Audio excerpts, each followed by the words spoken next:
Hello, I'm Esther Githu. It's Thursday, December 29th. This is Africa 54.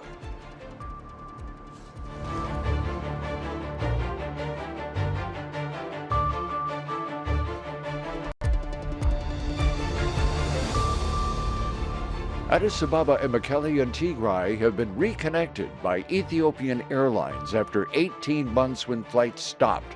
We'll show you the emotional reunions. South Sudan is sending 750 soldiers to a regional peace force meant to keep parts of DRC from insurgent control. A French artist has maintained focus on the still missing 108 Nigerian Chibok girls by fashioning clay faces representing those kidnapped, as Angela Ukomadu details.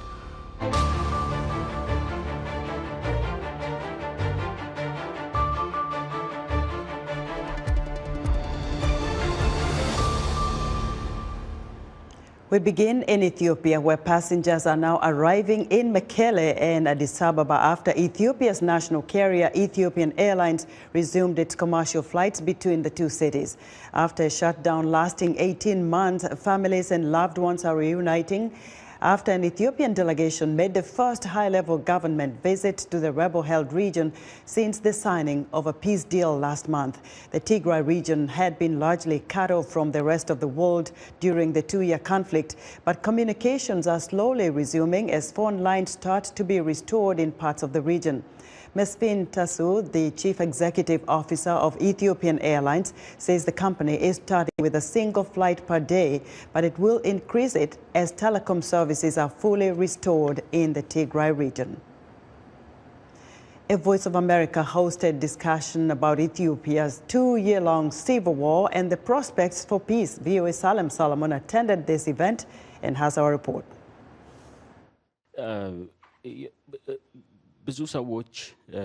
There were emotional moments and moments of disagreement, but most of the attendees at a town hall organized by VOA's Horn of Africa service showed that it is possible to have a civil and honest discussion about the future of their home country, Ethiopia. The problem in our country isn't something that started in a day or two. The problem in this country dates back 150 years. To move forward beyond ethnic divisions, it's important to debate and negotiate to get clarity. As Ethiopians around the world anxiously watch to see if a fragile peace agreement will hold, this group of people from the Ethiopian diaspora gathered in VOA headquarters in Washington in early December. The Ethiopia Path to Peace televised event brought together activists, scholars, and others from multiple ethnic groups for a rare opportunity to speak about the 2 years of conflict that has torn the country apart. Maaza Gebramedhin, a Tigrayan activist, researcher, and human rights advocate, was one of the panelists. She is relieved about the peace agreement, but does not believe it is enough to address the underlying causes of the war. They're singing a peace song, but the peace agreement doesn't answer or address the fundamental questions that Ethiopian societies collectively have. Panelists believe there's a long road ahead to establish a durable peace. Henok Abebe, a member of the Ethiopian diaspora who specialized in human rights law, said the country finds itself in a precarious situation. Tigray suffered immensely, Henok said, but in order to move forward, the country must also acknowledge the damage done in the Afar and Amhara regions. Yes, there was destruction because of war, but we should ask, was there an intention to eliminate the people as people? It is difficult to imply the intention, but that doesn't mean attacks and suffering didn't happen. On November 2nd, the Ethiopian federal government signed a peace agreement with the leadership in the Tigray region in Pretoria, South Africa, days before the war marked its second anniversary.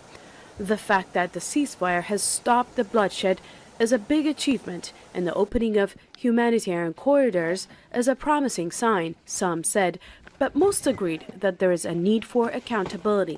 If fundamental issues aren't addressed, there is potential for a return to war.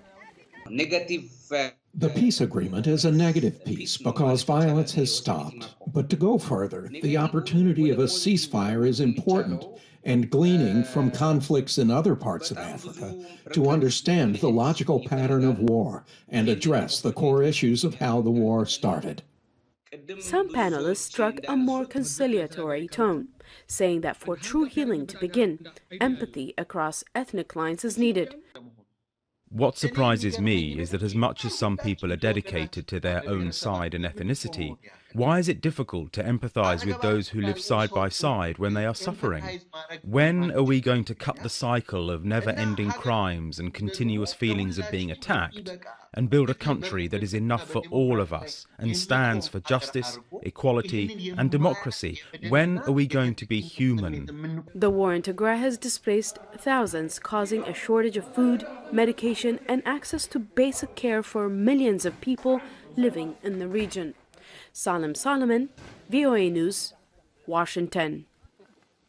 A South Sudanese military spokesman says the nation is poised to send 750 soldiers to the Eastern Democratic Republic of Congo to join a regional force fighting a rebel offensive. The 750-strong battalion has been undergoing training for more than 6 months for their deployment. The spokesman says the soldiers will soon leave for DRC. South Sudanese President Salva Kiir has instructed the troops to maintain order, urging them to protect civilians and their properties from any harm. Now you're an organized force and you're now going to keep the peace even though you're not wearing a blue helmet. But the helmet that you're wearing now will change into blue, and it will change according to your performance that you're going for. And if you are going to the next mission, you'll be going with blue helmet. Most of the soldiers who are on a peace mission for other countries sometimes go there and destroy the system there. And how are they destroying? By raping women and girls, and I don't want you to do that. Of course, the war that happened to us here has opened the door for insult, and I need you to go there and close the door of insult with your good performance there. Fierce fighting in recent months between Congolese troops and the M23 rebel group prompted the East African Community Bloc to deploy a joint regional force to quell the violence. Kenya and Uganda are also sending soldiers to the DRC. The United Nations Emergency Response Agency says armed raids in South Sudan's Jonglei state have forced 30,000 civilians to flee their homes. Armed men from Jonglei state, an eastern region beset by gun violence, attacked communities in the nearby Greater Pibor administrative area, according to a statement by the UN's Office for the Coordination of Humanitarian Affairs. Meanwhile, clashes in Upper Nile State have also seen villagers seek shelter in swamps to escape the violence amid reports of civilians being raped, kidnapped or murdered. Angola's Supreme Court has ordered what it calls the preventive seizure of assets worth around $1 billion held by Isabel dos Santos, the daughter of the Southern African country's former president. The order comes after global police agency Interpol issued a red notice for dos Santos last month, asking global law enforcement authorities to locate and provisionally arrest her.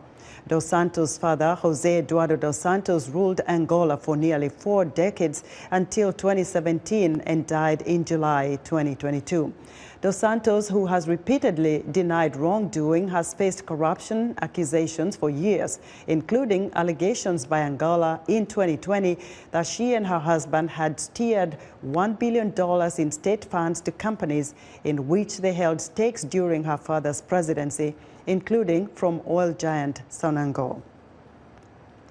Now, for more perspective on this corruption case, I'm joined live via Skype from Luanda, Angola, by Florindo Chivukut, an Angolan political analyst and executive director of Friends of Angola NGO.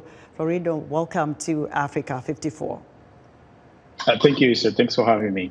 So how far can the court in Angola go with Dos Santos' case of corruption without any political interference or anything else? Well, I mean, it's almost impossible.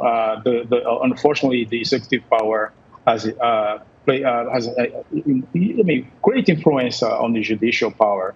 So I think to the large extent that this will be really a political more than judicial decision per se. Right.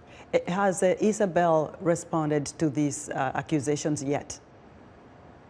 No, not from what I know. Last time I checked, she hasn't responded yet. I'm sure she will be responding very soon. She's really good in getting back whenever there's issues like the Interpol arrest warranty that the Attorney General issued very recently.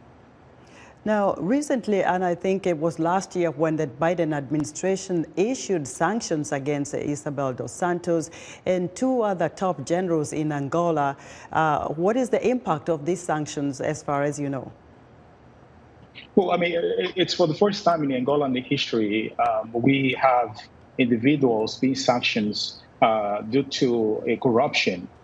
So they have had a tremendous impact thus far. Isabel dos Santos lost her shares on Unitel, the telecommunication company in Angola. General Dino, one of the most powerful generals in Angola, both of them Dino Kupelipa.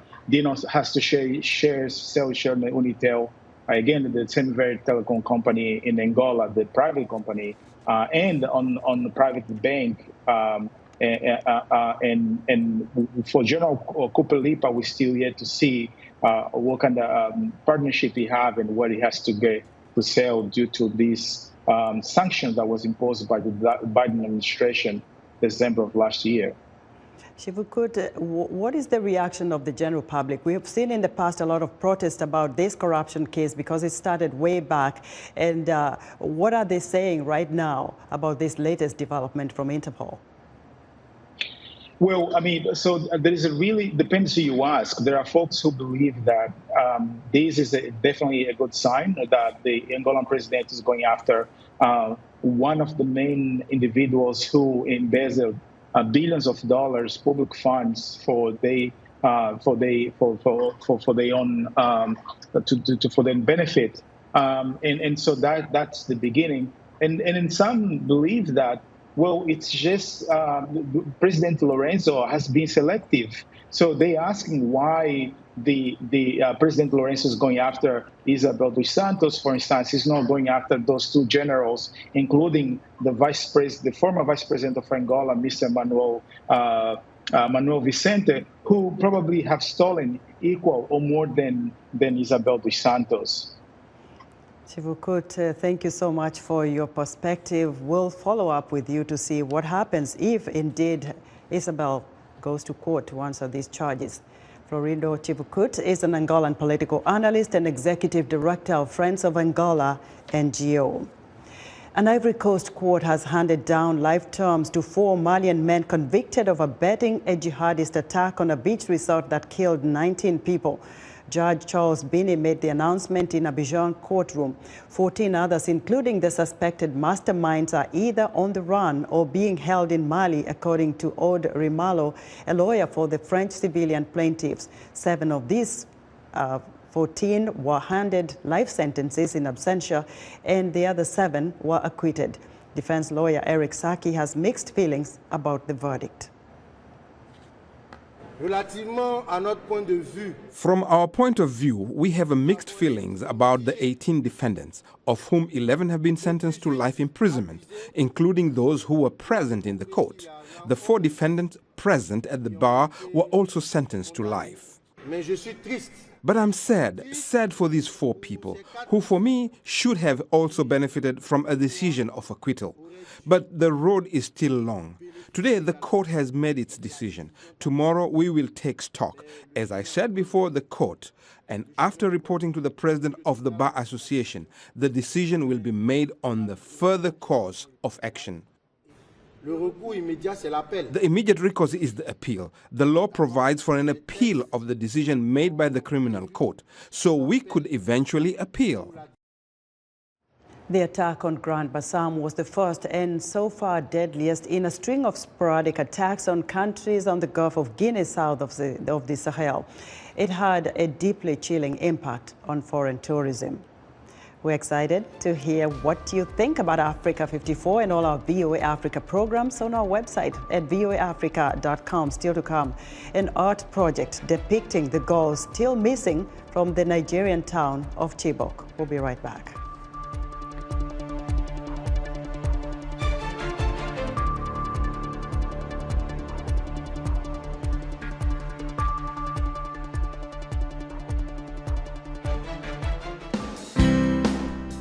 Health, wellness, sport, beauty, medical breakthroughs. Healthy Living cares about your well-being.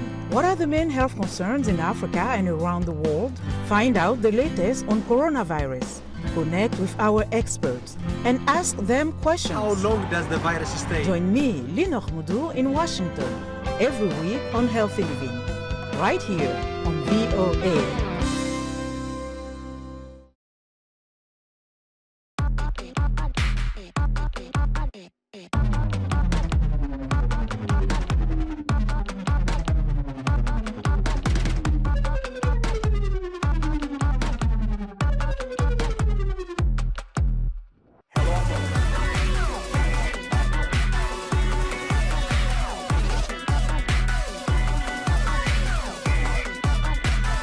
From around the world. Let's go. In other news, the General Coordination for Refugees and Displaced Aid Group says 8 people were killed and 11 wounded in fighting in Sudan's western Darfur region between groups of Arab Rezigat and the Fur people. The shooting erupted late Wednesday in Sangley, the state capital of central Darfur, after a member of the Fur community was killed. South Africa's Provincial Health Department says the death toll from a gas tanker blast in the Johannesburg suburb Boksburg on Christmas Eve has climbed to 27. The tanker carrying liquid petroleum gas struck the underside of a low bridge, triggering the bomb-like explosion. Uganda's central bank says the portion of domestic revenues the country is using to service its public debt rose to 30% in the year to October from 24% in the same period 2 years earlier, and it's putting undue pressure on public finances. Statues Also Breathe, an art project conceived by French artist Prune Noure, consists of clay heads depicting Nigeria's 108 schoolgirls still missing after they were abducted from the town of Chibok 8 years ago. Here's Angela Ukomadu with more. In a white-walled room, rows of sculpted faces stare into the distance. These are clay heads of 108 Nigerian girls who are still missing, 8 years after being abducted by insurgents from the northeastern town of Chibok. The artwork, titled Statues Also Breathe, was conceived by French artist Prune Noure and is on display in Lagos. She was touring a previous piece in 2014 when she heard about the abduction from Chibok. 8 years later, they are still missing. Some are still missing. And we still need to talk about it because it's a universal, global struggle and symbol. Boko Haram militants abducted around 270 teenage girls from a school in Chibok in 2014. The mass kidnapping initially prompted worldwide outrage. About 160 of the girls have since been released. But the story has faded from the headlines. Habiba Balogun is coordinator of the Bring Back Our Girls campaign in Lagos. I'm really happy that a project like this has come up that's really going to elevate the level of discourse and understanding, and even almost like have a permanent record in the history of our country about something tragic like this. Nouri collected photos of the missing girls from their families. They were then passed to 108 students, one for each head, who created the sculptures at a one-day workshop in the southwestern city, Ife. So we're going to transform your lines? A small group of women who were among the abducted girls and had been later released also took part, as did some parents of the missing women. For the students, for all of us who felt so useless when something so incredible happens and you cannot do anything about it. The fact of being able to at least give a little thing through sculpture, through what we know how to do, was healing. The young artist took inspiration from photographs of the Ife heads. They are terracotta sculpture made in the region centuries ago and considered to be among the country's most significant cultural artifacts.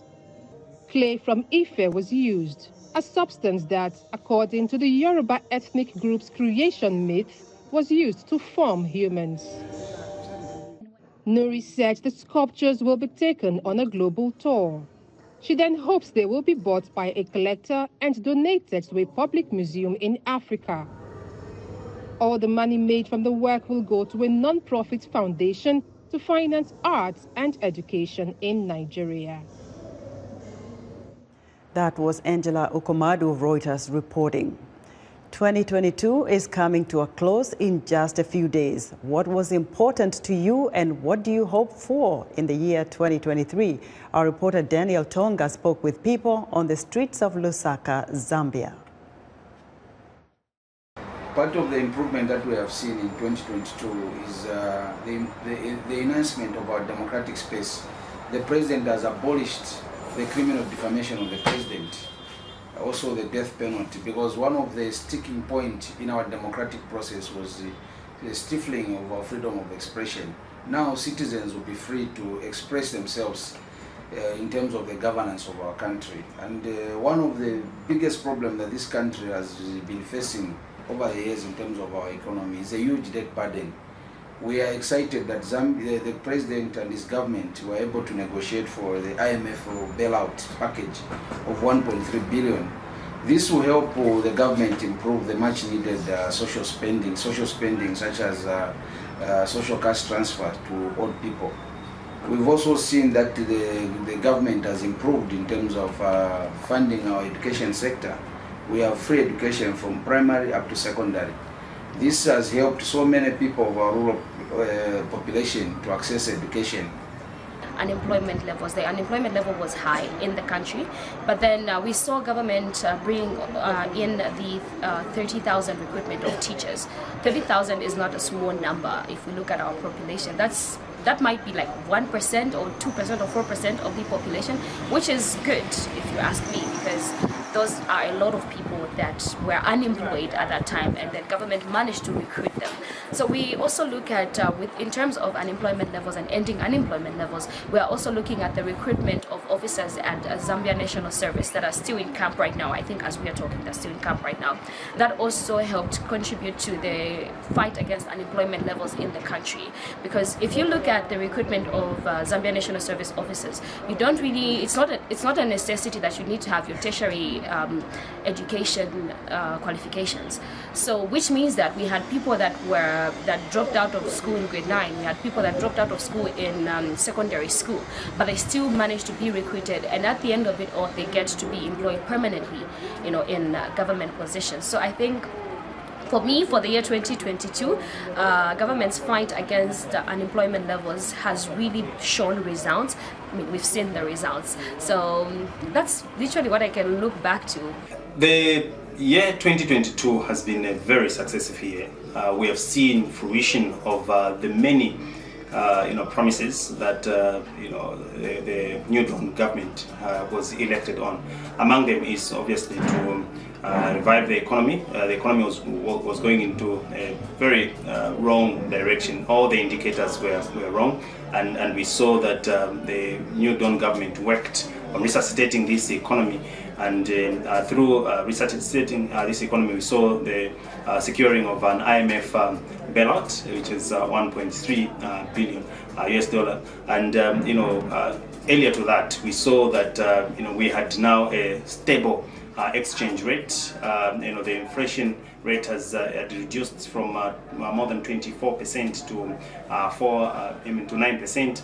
The economic indicators were now going into the right direction.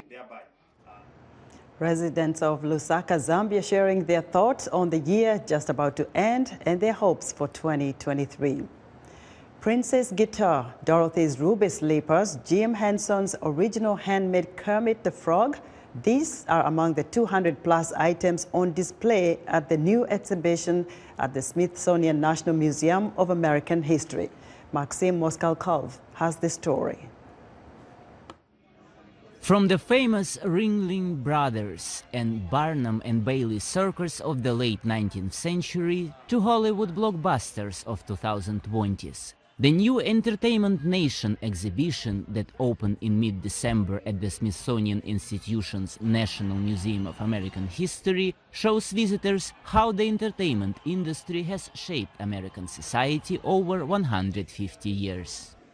The first time in which the museum has woven together our collections of music and sports and Broadway and television and film into a set of conversations. So these collections show the richness and the complexity of how we've entertained ourselves, what we've listened to, how we've been told how to act, who we were told, how to be, and how we've pushed back against some of the stereotypes.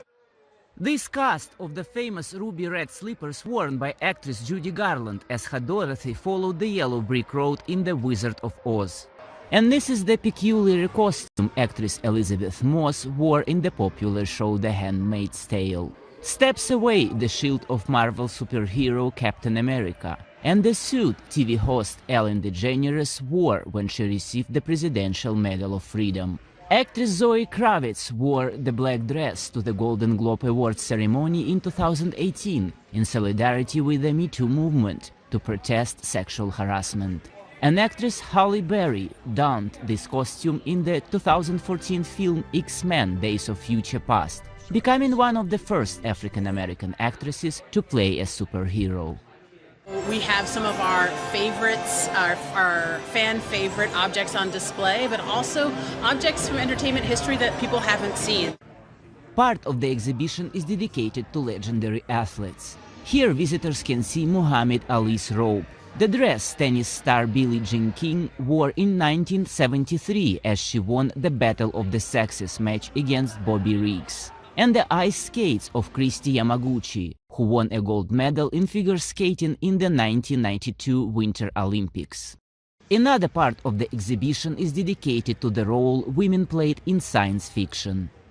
We wanted to celebrate the role women have had in science fiction and fantasy programming, especially as in the past it might have been looked at as a more male-dominated genre. The exhibition also showcases photographs by Richard Avedon that captured Charlie Chaplin, Humphrey Bogart, Louis Armstrong, Judy Garland and Bob Dylan. Maxim Moskalkov for VOA News, Washington. And that's our show for today. Be sure to watch Africa 54 on our website at voaafrica.com. From all of us here in Washington, thanks for watching.